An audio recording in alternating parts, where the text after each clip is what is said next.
and welcome to another NerdTube Star Trek episode review. We're here tonight talking about Starfleet Academy Season 1, Episode 10, the finale, Rubincon. I'm joined by my Trekkies in arms, Lord Donkey. How are you tonight, sir?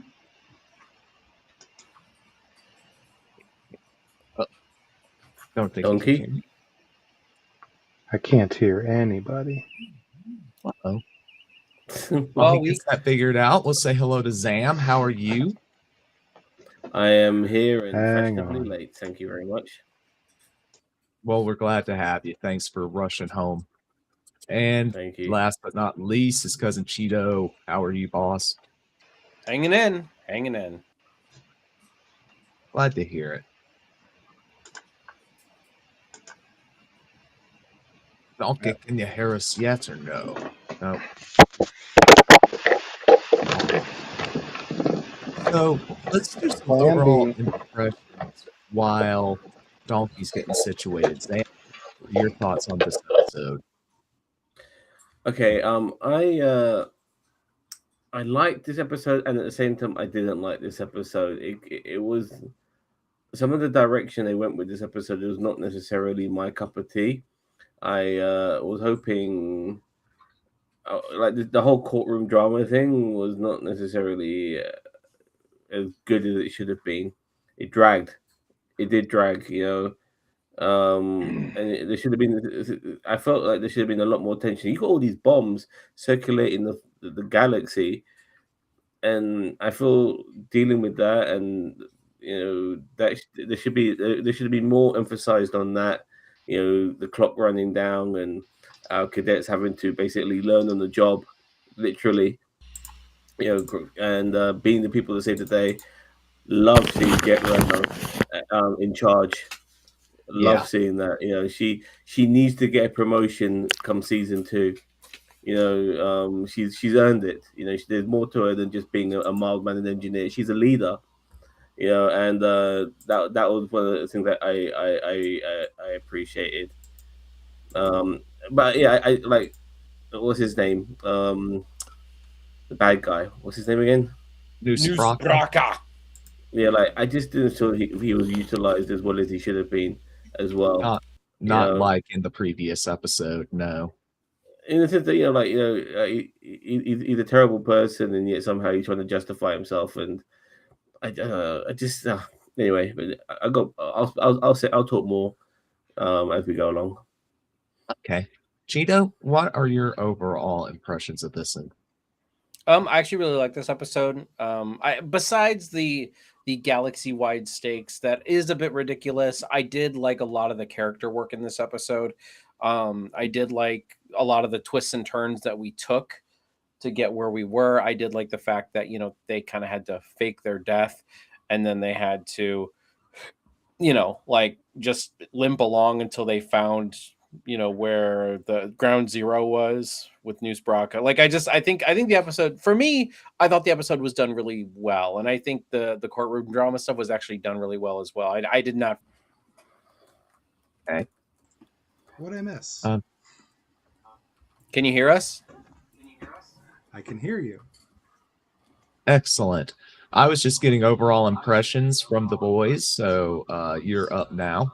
What did you think about this one in a general sense? I mean, there were little nitpicks here and there, but it was a satisfying resolution. It was, I don't know. I agree with the galaxy-wide stakes. We can't have that every time we have a show, right? Like, but there were a lot of good moments in this episode between not just the expected characters, but like Jet Reno. Oh my gosh, she shined in this episode. Absolutely. That did it for me. So yeah, I was really happy with the conclusion. Felt like they could have done more, of course, but given the time and everything else, I'm happy with what they did get to do. So Excellent. So we started our episode with a flashback to the sentencing from our very first episode. Uh-oh. Okay, my headphones have just died. Okay, I'm back. You kicked me out. You were saying, Mage? I was saying that we are flashing back to the sentencing for the beginning of this episode, the scene from the beginning of the show where Caleb and Anisha are separated, cut to the present where Anisha freaks out when she sets eyes on Nala. Nala gets her calmed down though, and they head to the bridge. Oh fun, Rigby's here. Hi, Rigby. Hello, Rigby. So Hollow, Laura, and Vance are there, and apparently there's a single subspace signal that needs to be controlled without shutting it down first to stop the mines from blowing up. The Venari Raw swoop in, they send the cadets and Reno to the airlocks to hide them with the increased pressure trick like the Tarima and Crag did last episode. And then Caleb tries to apologize, but Genesis just tells him to stow it, basically. What do you guys think about these sequences? Cheeto? Well, I did like sorry. No, go for it, Sam. I did like the entrance of our bad guys. That was pretty cool. They knew they were coming. And so hide the kids, because they would be collateral, or they could. It was just too dangerous to have them around. In various ways, it could be used against Starfleet. So make sure that the rest of the crew were captured, but they needed somebody in charge, which is why Jet Reno stayed with the kids. Nala being like a prized possession, she had to be captured. They'll be satisfied with her. It was just like I said, it was just a way to set up the courtroom drama, which we had later on.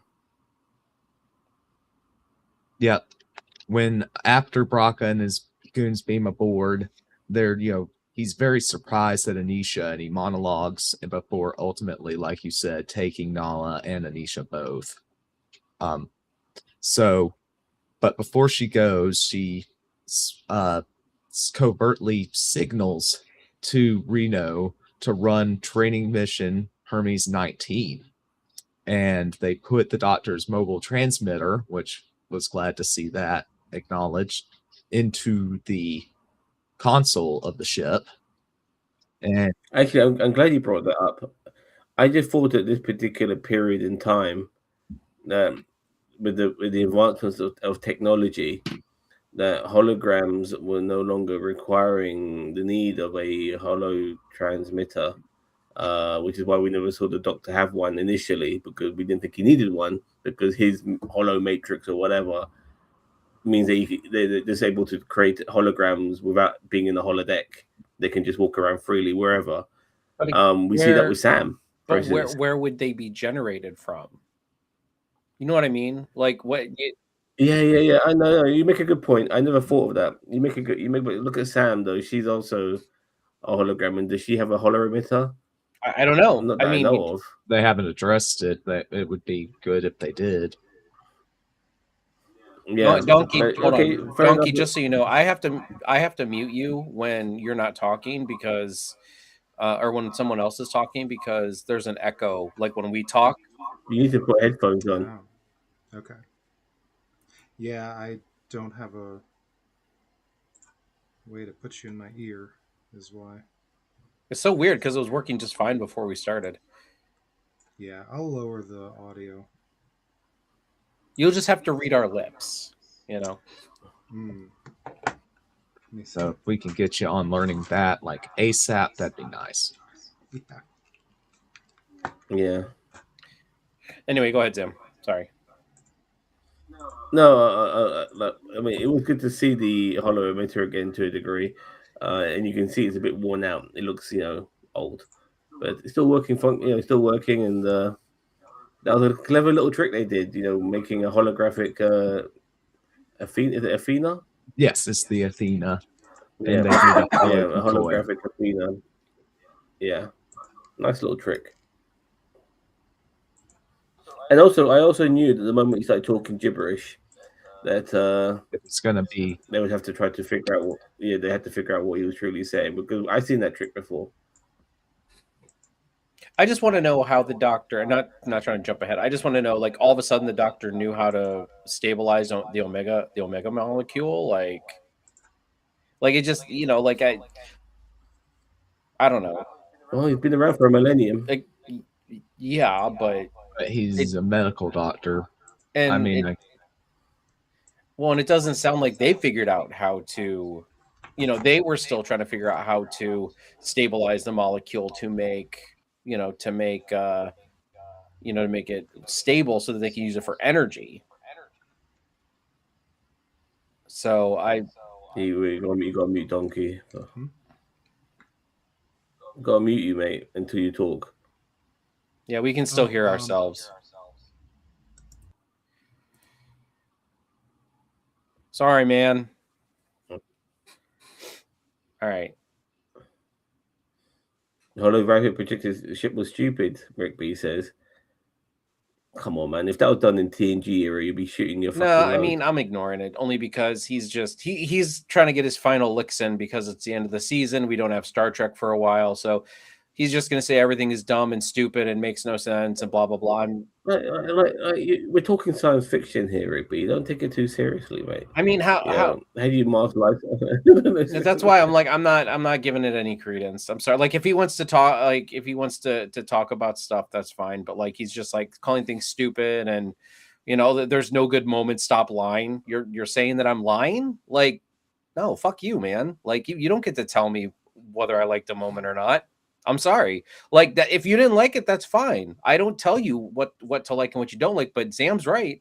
You watch every episode.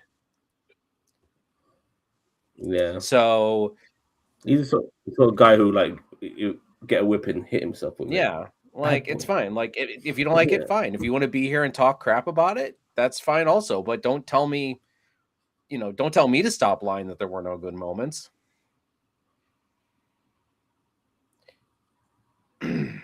Yeah. It's not the omega particle is not stabilized. That was the problem with in the Voyager episode, Back from Your Bread and Butter. The omega molecule is not stable. That's why it creates such an huge explosion, which distorts subspace. Like the reason why they stabilized it was so that it wouldn't explode. It, like. And you know what? They made sense in how to resolve it as well. No, I agree. Like, they did. Yeah, I don't know. I like the way. Hey K70.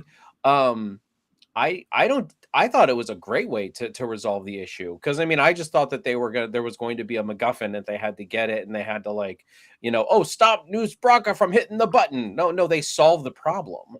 I get that. There was an appropriate amount of techno babble. I mean, based on my understanding of basic physics, it seemed kind of plausible. So, all right, Lord Donkey, I'm unmuting you. Hello, I'm out of jail now. You are out of jail. We just have to ignore the slight lag you have, and that's okay. I would rather have you back and not hear an echo. Oh, I'm laggy too. I'm just gonna go. No. Beam me up, Scotty. No, the lag. You know what? Bad. Rigby, by the way, it wasn't probably. I know you're making fun here, but it probably was billions of mines. I think they said hundreds of bread. I think they use 100. Like again, like the. I get people when they say the apocalyptic thing here makes no like it doesn't make no sense. First of all, the Federation is much smaller than it used to be. You are correct. It is quite illogical for them to be able to mine the entire Federation, like around the Federation. However, I still say that it is an original idea and it is not by far the worst thing that Star Trek has ever done. Let's not forget about the Enterprise going to the center of the Milky Way galaxy, which, by the way, they cannot reach in Kirk's era to meet God. What does God need with a starship? So this is not the most ridiculous thing that Star Trek has ever done. Right. Yeah, your boy Kurt directed that one as well. Yeah. We'll never Yeah. beat Section 31 for a worse idea for any Star Trek thing ever. So No, I saying this is still the think worst Star Trek thing Star Trek 5 is a little bit worse. means in my nothing. Opinion, I by the way, also I like the way that they made sure that we understood that the spore drive wasn't going to work either for Discovery. Nice little mention there. I'm mad about that. I'm not. I think it's good. I think it's good that I they feel like people be asking about it. that's jumping ahead. But Hey, Jeff. hello, Jefferson. Welcome. So one quick comment here. I prefer the Star Trek that was for me simpler, like TOS, TNG, DS9, MI show, Star Trek Defiant. Shameless plug, I know. What is up with everybody's tech issues today? I accidentally muted the tab somehow, which I've never done with a shortcut, so I don't know how that happened. Look at this comment. Look at this blasphemy. Look at this blasphemy. No, I'm over. Nothing is on. ever worse than Section 31. No, we've already been Jefferson. We've already been arguing with Rick B for the past 5 minutes, man. We just need to look. If you don't like it, that is fine. Then don't like it, but you watched every episode, and you can hate watch whatever you want. But my friend, I am over your bullshit. I am really over it. We're gonna end this season with a bang. All right, I am Omega 47.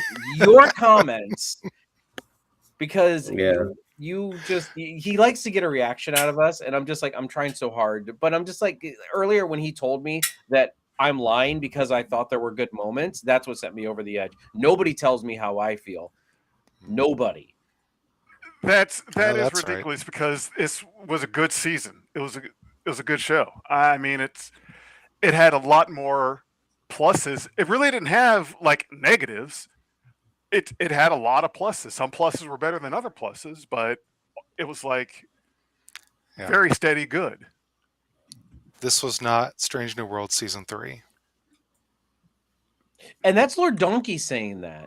Like Lord Donkey loves, and I'm not saying but he loves most Trek. He's very generous with a lot of things. Me and Zam were very critical on Strange New World Season 3, and even Donkey was critical on it. So anyway, we're way off track. I'm sorry, Mage. And hey, that was the only reason why that was because we were waiting for the universe was waiting for Jefferson to show up. One quick thing about the mines, though. Okay, hundreds of mines. They were going to destroy a certain area of subspace, but the way I was picturing it is, if this is the blast radius, then this is the sensor area that if a ship passes, it's going to explode. So that covers more ground. Well, it's just how I made sense of it. Like if it's right, it's right. Wrong, the red circles going around was the blast radius of all the mines. So if all the mines went off, that whole area around there would be destroyed. Now, yes, it was a 2D model. Should they have maybe used a 3D model to show it off? They did show sort of 3D with the ship outside the barrier. Yeah, I really. But that made it look tiny. A 3D model rather than a 2D model, on the show. I mean, you figure it's the 32nd century. A flat screen model is kind of old fashioned there. I mean, maybe they were using retro technology for that week or something, but Yeah, so the red was the blast zone of each mine, and then everything inside of it is cut off. So it's kind of like they built a moat around a castle. A 3D moat. Which was very interesting. I thought it was very interesting universe ending or galaxy ending disaster or trap. Trapping them inside rather than the other, which we've seen plenty of times where I think it was very interesting. I think I think of it being more of like a shield around the whole area, like how the sphere build, I know the sphere builders made theirs to convert space, but if they kind of made it like it was more of a shield rather than, hey, these are mines that are going to explode, but it just made it seem more devious that it was mines, because now he's putting the power, because those mines didn't go off. he just had like it, but he's just like, if any of you guys cross He had a that button. barrier, Mhm. yeah, you're gone. Like it wasn't just the clicker. Like if they cross Oh, that yeah. barrier, like The it's all. proximity, So you yeah. could have just some crazy person just being like, "You Leroy Jenkins," going right through that. Leroy Just, Jenkins. and then the entire like you could have, and then the entire Oddworld. federation is gone. News Braca could just like, or somebody could be running and they could run through that. He was that trying to line make and- the galaxy great again. Oh, yeah. I thought I saw a big hat on top of that sphere. You know, there were so many correlations of parallels. It was great. Yeah. But that's Anyway. that's further on. Anyway. All Yeah. right. Sorry, Mage. Big It's tangent okay. there. My bad, man. My bad. Don't apologize. Do you wanna- I don't take very kindly to being called a liar either. So thanks for saying it. No problem. So Jefferson, you want to get your overall thoughts of the episode before we move on from the point we were at? Yes, overall thought that I've got with the episode was it was very good.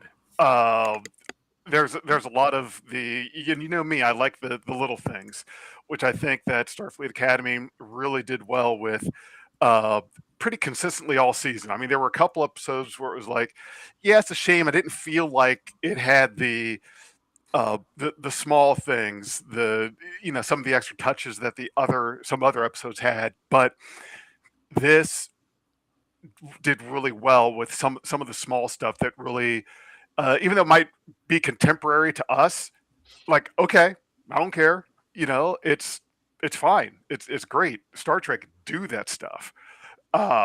So yeah, I got a lot of nice things to say about this episode. Awesome. So we were at the point where the they use the holographic decoy to extend through the deflector dish and fake the destruction of the ship, getting the Flanari Raw to leave. The cadets come out and the doctor comes out malfunctioning. Sam and Jaden have to take him to the chancellor's office where they start running a diagnostic. The glue. Wait, in my your shoe. The blue in the shoe with my I glue. just imagine Robert Picardo just having the best time doing that part. Yeah. Right. My only problem with this is just like it's so jarring for Sam because like we didn't get to spend we spent a decent amount of time with I'm gonna call pre-rebirth Sam, but I feel like we didn't get enough time after rebirth in order to like, if like maybe episode 5 was when she kind of got her kind of rebirth into whatever, and then we had a little bit of time to get to know her. It just is indicative of there's not enough episodes in these seasons, but I've already preached that till the cows come home. She gave Genesis some shit today, which was did. cool. Yeah, That's what I'm saying. Like setting people straight, and she's a new person, so good for her. That's why I'm saying like we don't have enough time with these with new Sam. So valid criticism. So Reno gets the cadets working to restore the sensors and to crawl away at 1/8 impulse so they can hijack the mind signal. That's going to be their plan. Nala, you know what I liked about Renault as well is that even though she was in charge and she was leading and it was really good, she was also teaching at the same time, which was very excellent. I think that was a good touch to be able to mix in teaching. These are all trainable moments. I mean, not that she would have let them, fail or die if they did answer something incorrectly. Like we're not trying to teach like that right now, but like the simulation. Right. Congrats, you're all dead. Exactly. Well, that's my only problem that I had with this. And look, I know what the show is. But at the same time, I'm like, this is kind of apocalyptic stakes. Like, every second counts in my opinion. And like her basically, I'm fine with her opening things up for suggestions, but then like kind of that whole teachable moment thing did waste a little bit of time. And with the stakes that were at hand here, I was almost kind of like, is it smart to do that right now? I loved it. I actually liked the scenes. And I love Jet Reno in this episode. Like she chewed up the scenery in every scene she was in. I wish we had more time with Jet Reno like this. And I mean, we did have some, but like this episode, she really dug in, and it was really nice. So I'm not complaining. I'm just saying, like, practically, I'm like, was this the best time to worry about teachable moments rather than hey, let's do this? And I think that's the only way she could command, though, is by making them. She had to meet them at their level. It was like they're still understanding, and unless they screw up, like what's his name? Oh god, is it Tarim or what the hell his name is? Tarim. When he only learned when he fucked up, and so she has to. I think it just comes naturally to her to do it that way. And she's a teacher. Fair point. She's a teacher more than a commander. Well, here's the thing that I'll use for that, and my example might sound kind of reversed, but it'll make sense in a bit. So my old high school football coach, he coached at the college level and coached at the NFL level, and I remembered we were talking about just football and talking about the coaching, and something that he said that he talked about really made a lot of sense that I think a lot of us don't really think about. So in like high school and college, you get the playbook. The coach says, on this play, you hit that guy. And so on that play, you go hit that guy. That's just what you do. So hit him. Okay. But he said, like in the NFL, you would get, as a coach, you would get asked, okay, why? Why am I hitting him? So instead of just following orders and kind of just knowing what you're doing, these kids are younger, and that's the part where I say it's kind of a reverse, where you have these NFL guys, and at that level, it's not just who do I hit, but it's why. So I think with the cadets, you can give them orders. You can just say, do this and do that and click here.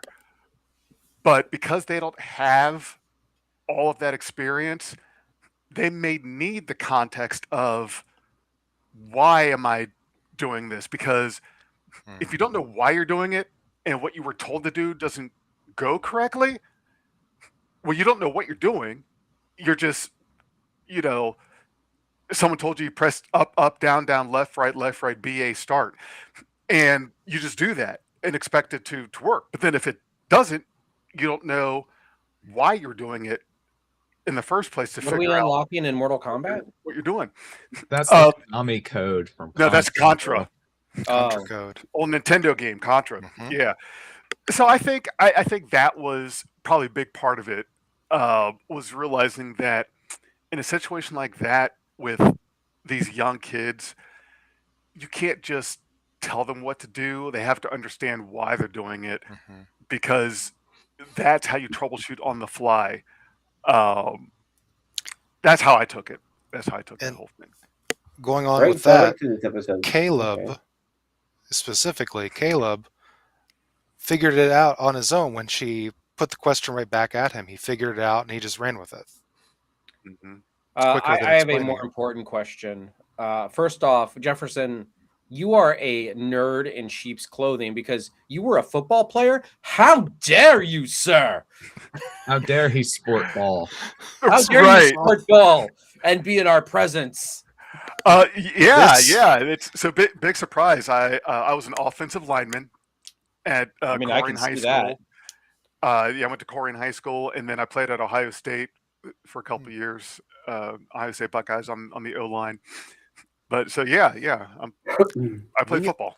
We only accept baseball because of DS9. Right? Or water I played polo. sports as well when I was a kid. So I played soccer. And tennis. Okay, so Daniel Van says that this is Frake's last time being behind the camera in Star Trek. I did not. I read that. Did you? Yeah, That's the first time I've heard that. That is so he had a disturbing. caveat on it. He said for a while. Oh, in Star Trek. He did say in Star Trek. I've always said I want Frakes to direct a Star Wars movie. He would kill it if he did Star Wars. You think so? I think so. I think he'll bring something different, a different dynamic to it, for sure. I agree. And I want think to do a he'll movie, bring not- a good yeah. dynamic to Star Wars. I agree with Zam 100% on that one. I'd like to see him cross over. Yeah, I've never Even if thought it about doesn't but it would succeed, I still think it would be interesting to see. right. definitely be Right. interesting. So, yep. So we talk. So we cut to on the Athena's courtyard on the nacelles, at the campus wing, and Nala tells Anisha that Caleb is alive, but then they start broadcasting from inside to the quadrant, and we get this courtroom thing From VNN on the drone, Vance News Network.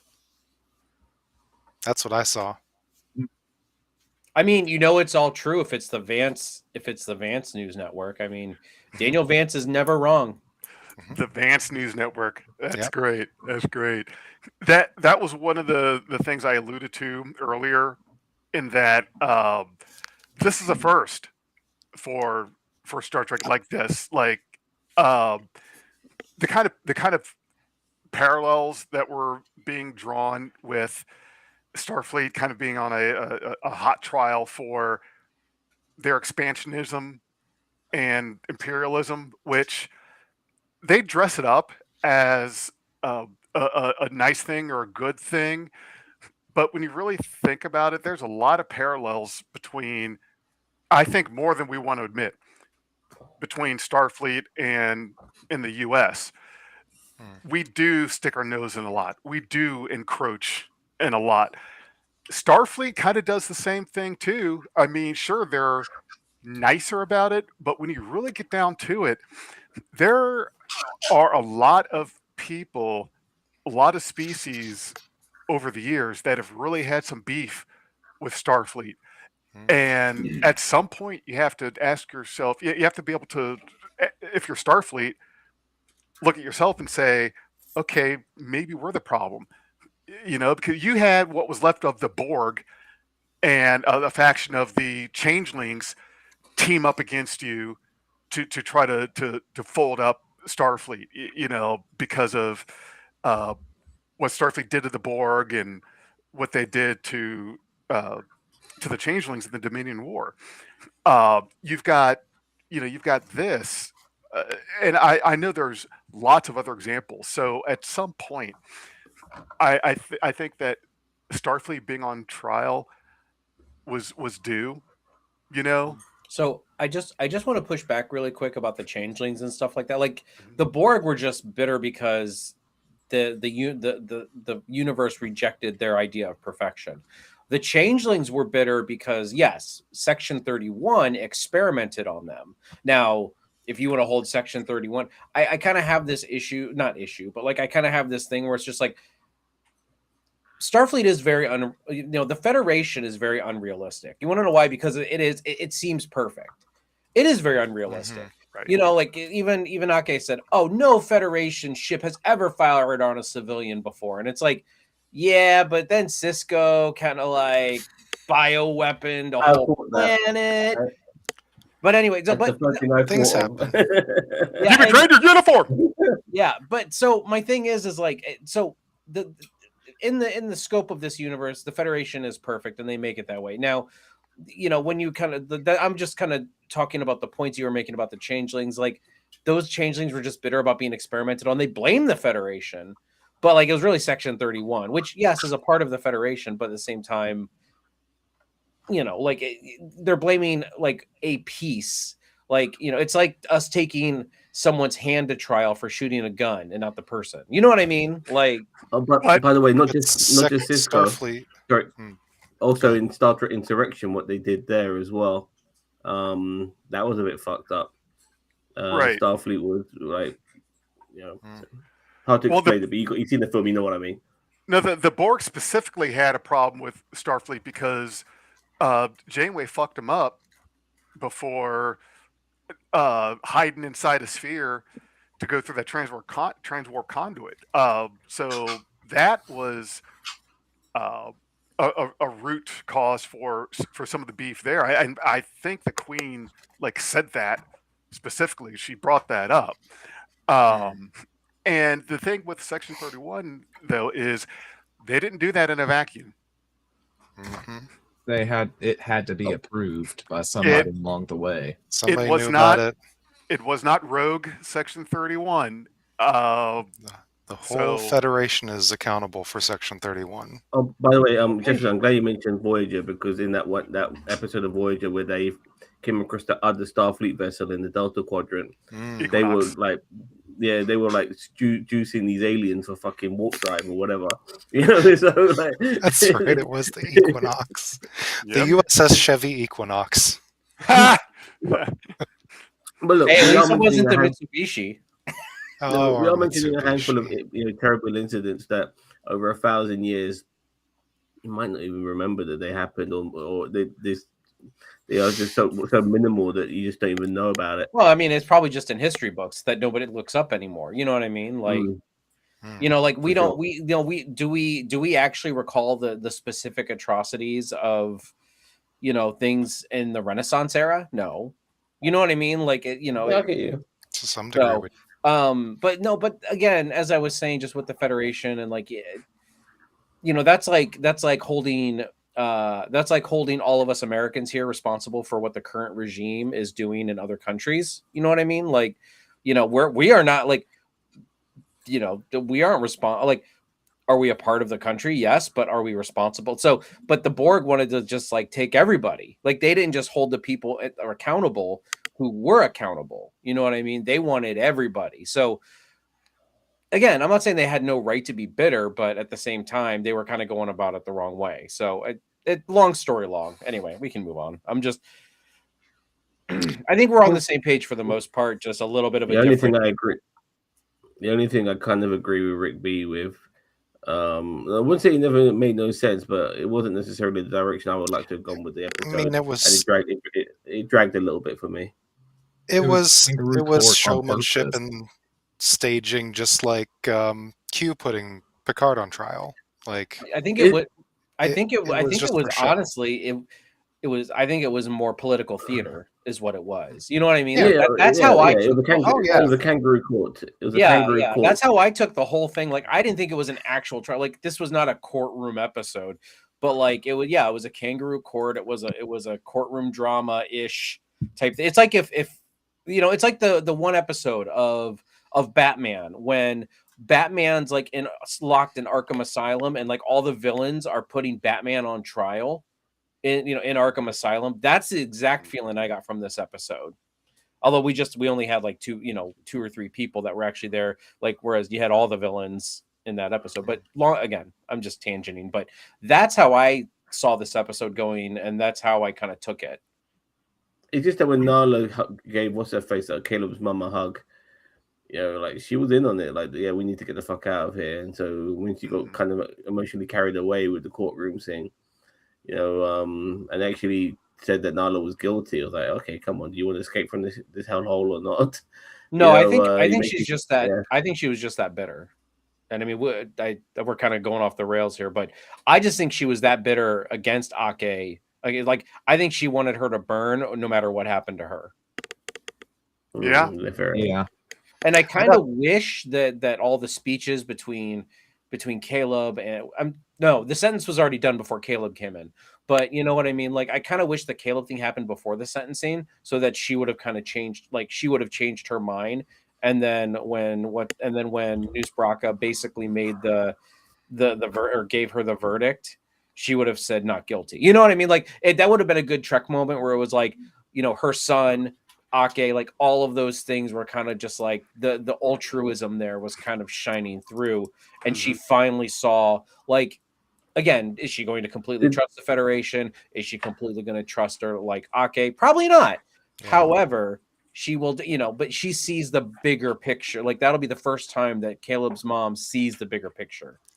When I'm sorry, Donkey. When Nala gave her rebuttal and she spoke about how Caleb's mom and Noose ransacked this ship and some guy from Hawaii, some Starfleet officer, died.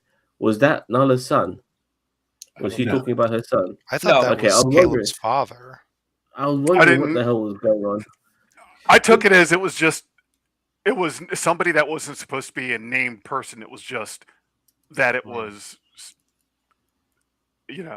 And honestly, I feel like we should have visited that a little bit in either a flashback or something like that before this episode, only because not a whole episode, but I'm just talking about like maybe Ake was going through some stuff and like she was kind of flashing back or like looking back on things like from that incident, from Noose Braca and all that, and that pilot dying, because it did feel kind of just like, and I was like right there with Noose Braca where he's like, oh, here we go, we don't want to hear about your dead son again. I'm like, God, I love a Klingon Tellarite. Like, call it like it is, man. Yeah.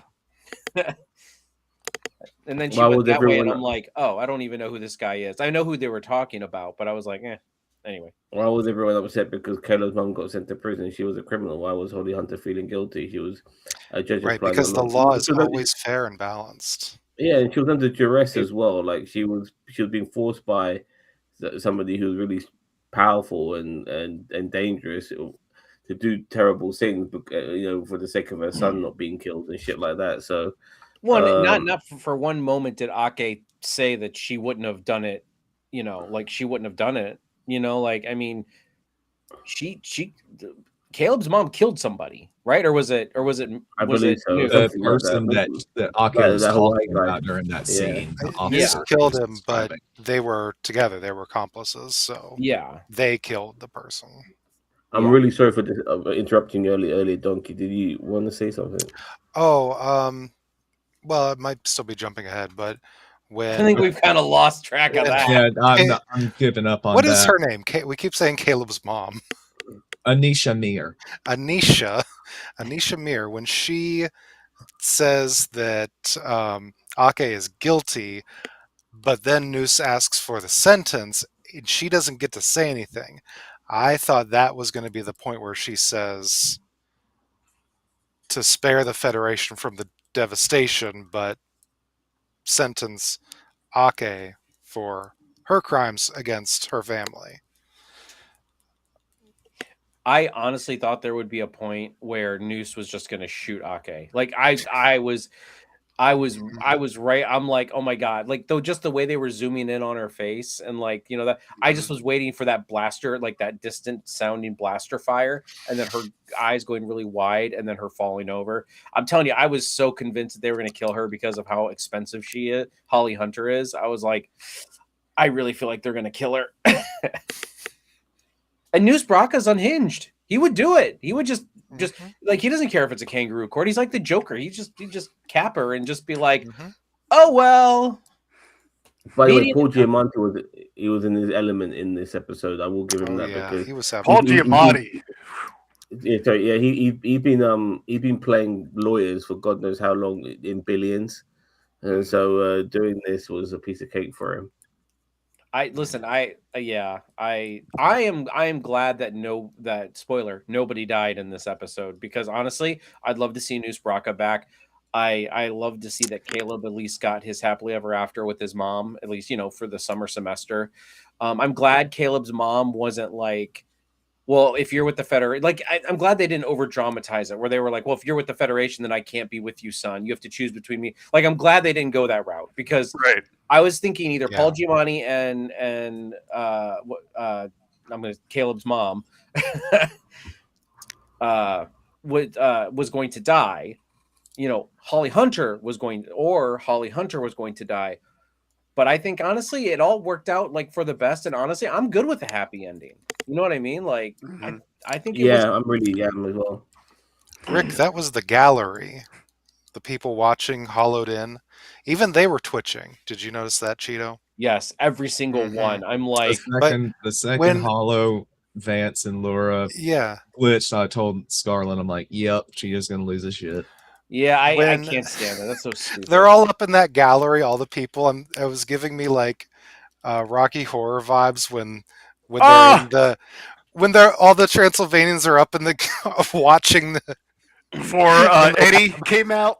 Yeah. Eddie came out with his motorcycle. And Frickin' also, meatloaf. Rick B, those I think those were all prominent figures outside of Federation space that Yeah. like he called them Outer- all there to like show, hey, I have the Federation at my mercy, and this is why you should follow me. So he was trying to convince them why that all these other prominent figures, like gang leaders probably, and all these, why they should be, why they should follow him. Because There's a lot. Go ahead. I was just saying, there's a lot of different court things where the public, like, you could just go to the courthouse and just make a day of it, like just sitting and watching. Now you can't. I don't recall which ones are ones you can sit in on. I'm sure that there are closed door trials, of course, and probably most of family court, things like that. But there's a lot of court stuff where people just, you can just go sit and watch and be like, go to your legislature and to the gallery and watch them legislate. I mean, or do nothing. I like that legislation. Oh yeah. Yeah, there being a crowd, it would have made less sense for no onlookers to be there. If you want this to be a trial of public opinion, even, or just trial, yes, you're going to have a gallery. Because he didn't go into it thinking that he would possibly lose on a technicality. Sure as shit, you don't think that. So he thought he had it in the bag. Of course, every prosecutor thinks they have it in the bag. So yeah, naturally, there's going to be a need or desire for a jury or a gallery. Yeah. And that's what Noose wants most, is a stage, an audience. Yeah. He's the Loki. He's the Loki of Star Trek. He just wants his name plastered all over. It says, "Son of a bitch." Like he seriously is like the Loki, of Star Trek at this point. I would love for him to come back again. I got to tell you, when he was cast for the show, I could not figure it out. Like, Paul Giamatti in Star Trek, what could he possibly be doing? And he tore it up. I mean, that character was for him. And Paul Giamatti just did no wrong the whole season. It was like Worf in season 3 of Picard. Every time that man spoke, it was gold. He didn't say a whole lot, but when he spoke, it was always meat. I have made some chamomile tea. It's meat. Well, and he was only in 3 episodes technically. So I mean, they, but I mean, his presence was felt throughout most of the season. If you think about, I think he was the most highest paid actor on the show as well. No, Holly Hunter. Second. Really? He was second. What? Okay. Holly Hunter. Oh yeah, Holly Hunter was paid $750,000. Fuck. Yeah, and I think Paul Giamatti was $600,000. But here's the thing: Holly Hunter's in every episode. Paul Giamatti's in 3. So technically, Paul Giamatti made out. If you average it, yeah. But dollars per episode average. Yeah.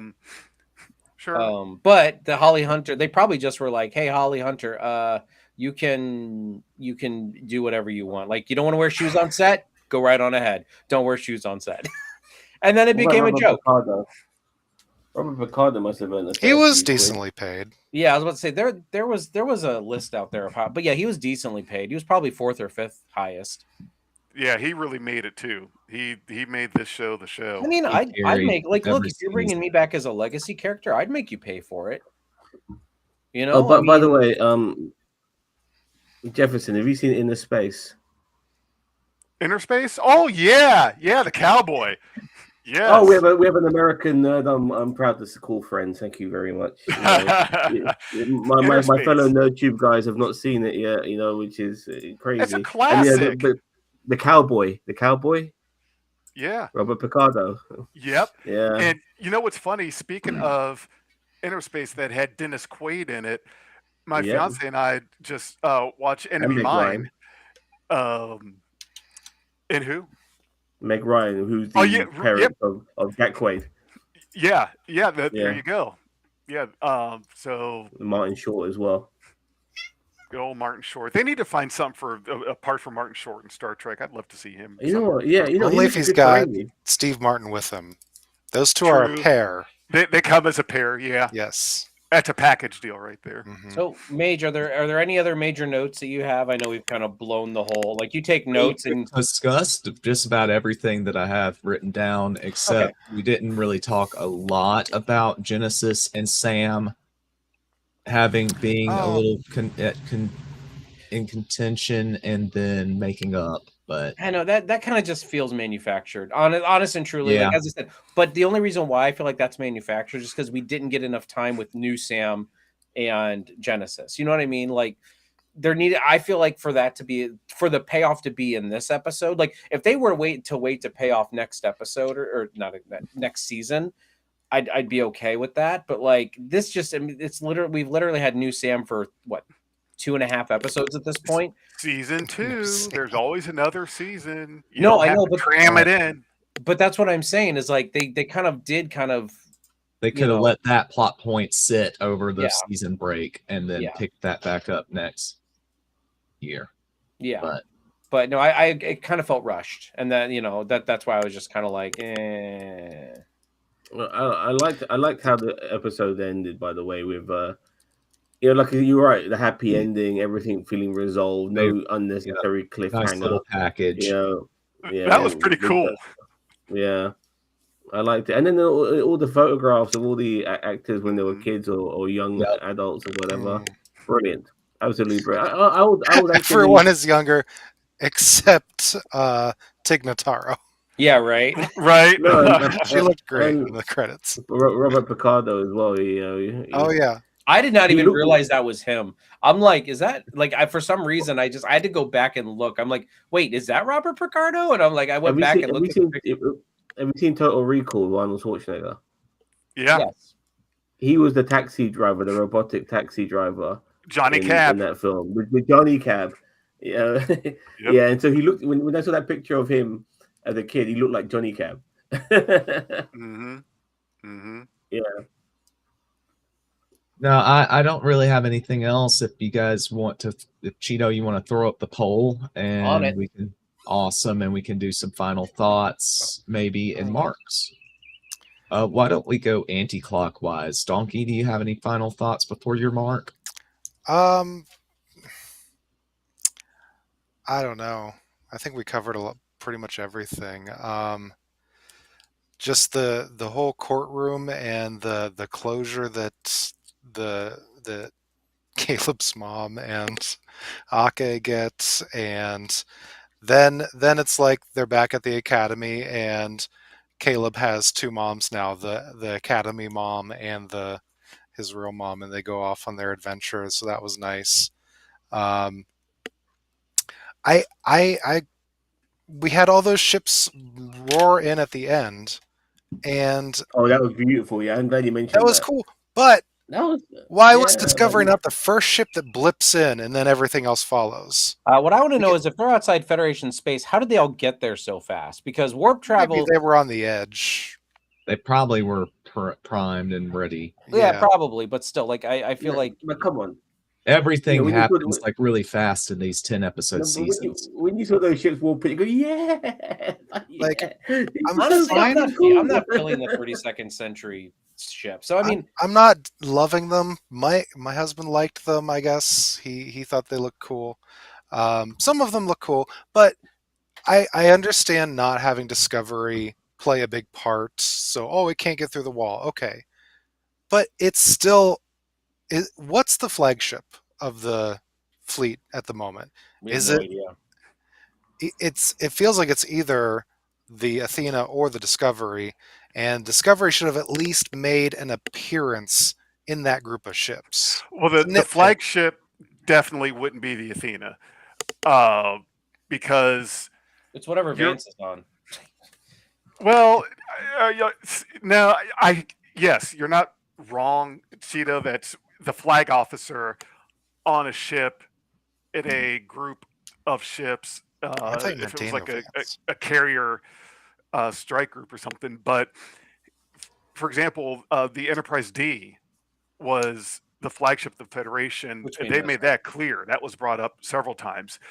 And your flagship isn't a front of the line ship in a conflict, but is also not going to be a ship that has no expectation of being anywhere near trouble, like a giant classroom.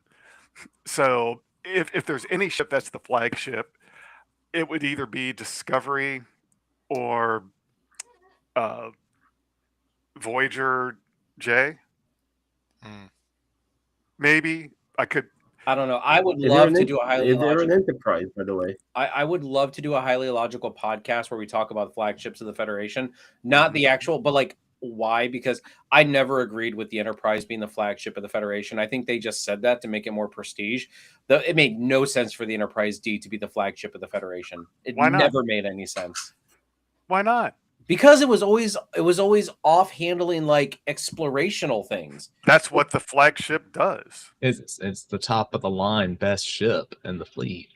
Yeah, but it wasn't. I mean, maybe when like Is it no? By the way, yeah, good enough tangent. But what is there an Enterprise in this era? not that we know of yet. And what letter would it be? Oh god, I mean, J It was must in the be. 27th It or must be. 26th century, so it's probably like Q at this point. Ooh,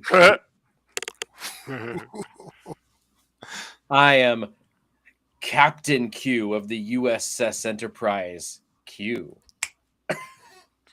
I would read that. I would watch that. Mm-hmm. Donkey. So a mark. A mark. I give the finale a 9. I feel like the season itself, because it did so well, I would give the season a 10 though. Well, I think next Okay. week we might be doing like a season talk through on on Okay. Thursday night, like we normally do. I'm glad you said that, but I was going to do a double mark. As Yeah, well. Fine, I think, take it back. yeah, you can still show. Well, forget. No, we're I'll all change old. it to a 9.2 for the season. But I was You I was trust thinking any about of doing these a people season in this, talk chat next week. You know, just anyway. All right. Final thoughts and a mark from you, Jefferson. For the last episode or the season as a whole, or both. Only the last finale episode. Okay. Last episode, I give it a 9 of a very much strong, solid 9. It was a very good way to close out this season. Excellent. Zam.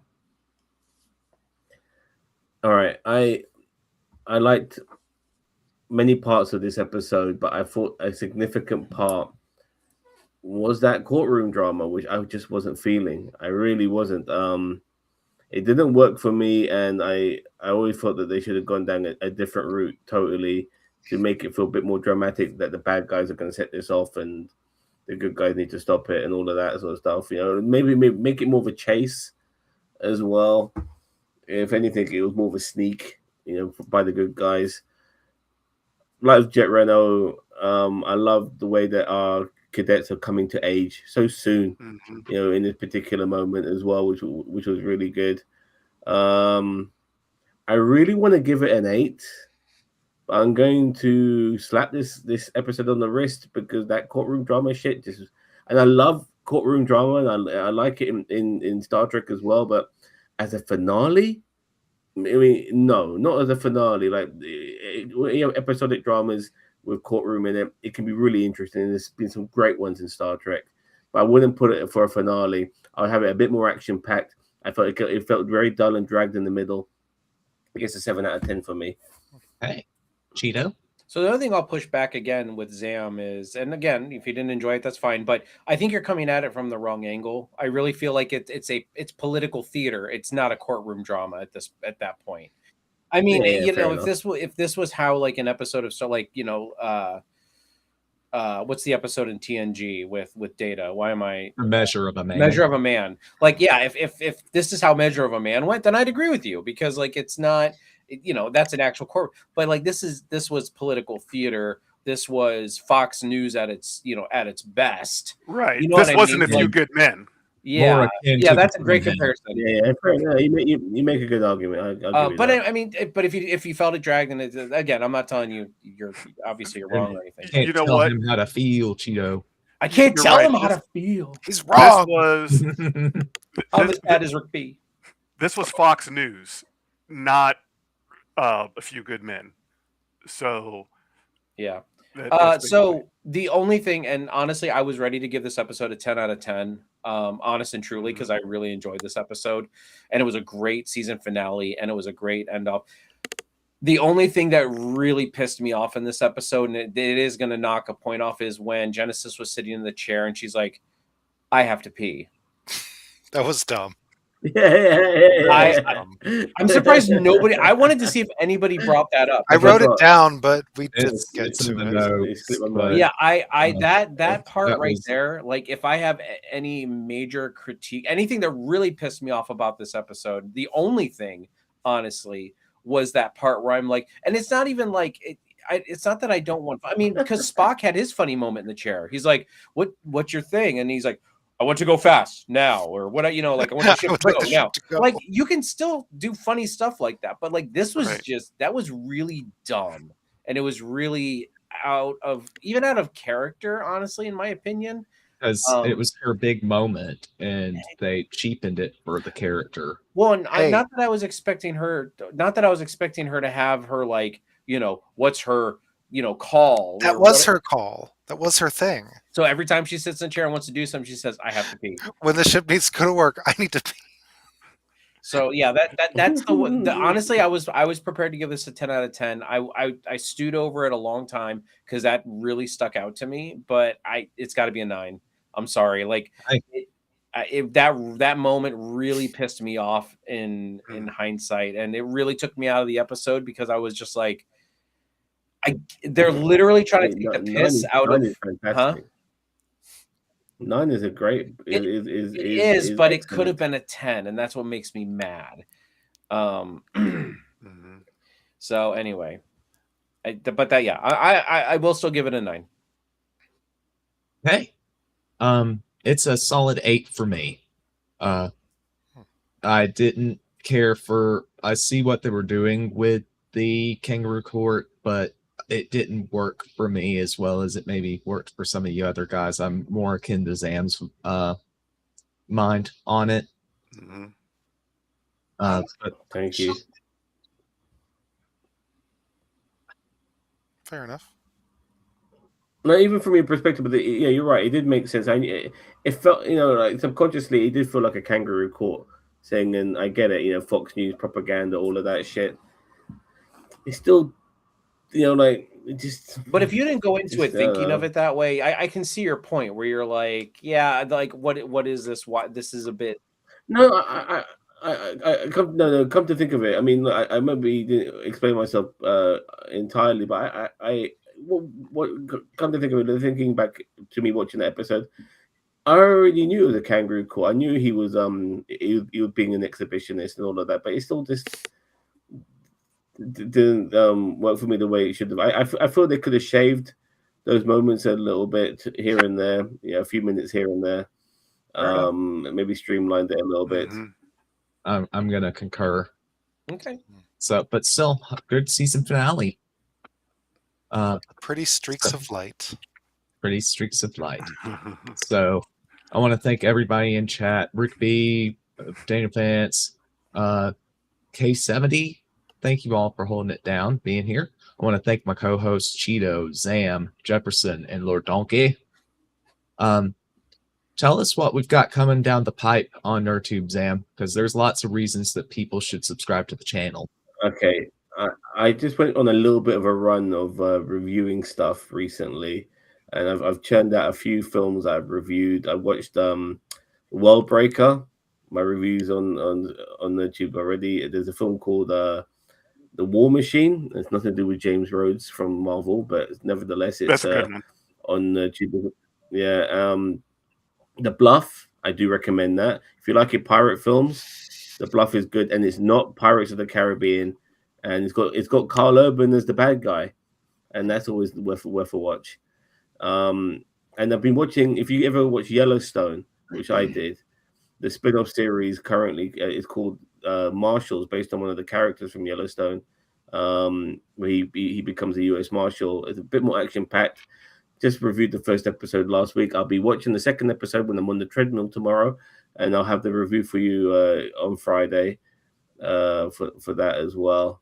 Excellent. And at some point, myself and Winnie will probably just do a season review of season 2 of Paradise, which is on Disney Plus. I do recommend Paradise. It's an interesting show. Awesome. So yeah, definitely give a subscribe here at NerdTube. Forget about Cheeto, do you want to tell us? Oh, go ahead. Yeah, we've got sports entertainment. So, yep. So we're currently right now, at least on the rocky road to WrestleMania, where we're doing Raw and SmackDown reviews leading up to WrestleMania. More than likely, we're not going to continue beyond WrestleMania unless they really blow our socks off. But I mean, yeah, it's just not, we're. But if you're looking, we'll do the post Raw and SmackDown, won't we? We'll do the post. Yeah, and post Raw and SmackDown. But after that, it's almost kind of like, I don't know, unless they blow us away with WrestleMania. I don't know. They're kind of really we mean it. We mean it when we say it's the rocky road to WrestleMania. Yeah, I've seen it. How are they going to fit 2 nights worth of wrestling in when they've given us fuck all to regarding matches? It's incredible. I can honestly say that our reviews are more entertaining than the wrestling program that's out there right now, and that's saying a lot. Yeah. I know you guys aren't thrilled with it. I see it in contributors. I haven't kept up in so long that I can't even contribute anything. It's just like, man, they are not happy. But yeah. Well, Cheetah does Raw and I do SmackDown. Awesome. So yeah, if that's up your alley, definitely drop a subscribe. Cheeto, do you want to tell them about Across the Galaxy over on Milquetoast Gaming? Oh, well, yeah, I'm playing Star Trek Voyager Across the Unknown right now on Milquetoast Gaming, my gaming channel. It's just Milquetoast Gaming, all one word. I'll probably be doing that. I'm going to try to do that tonight. It's already 9:30 here, so it's getting a little late, but I might try to jump on for a little while and play that, for a little bit tonight. And then I do have a Milquetoast Gaming YouTube, so if you check out all of my previous content there. Awesome. So, cool. But for now, you've been watching NerdTube, the greatest social media channel that you sort of maybe kind of heard of.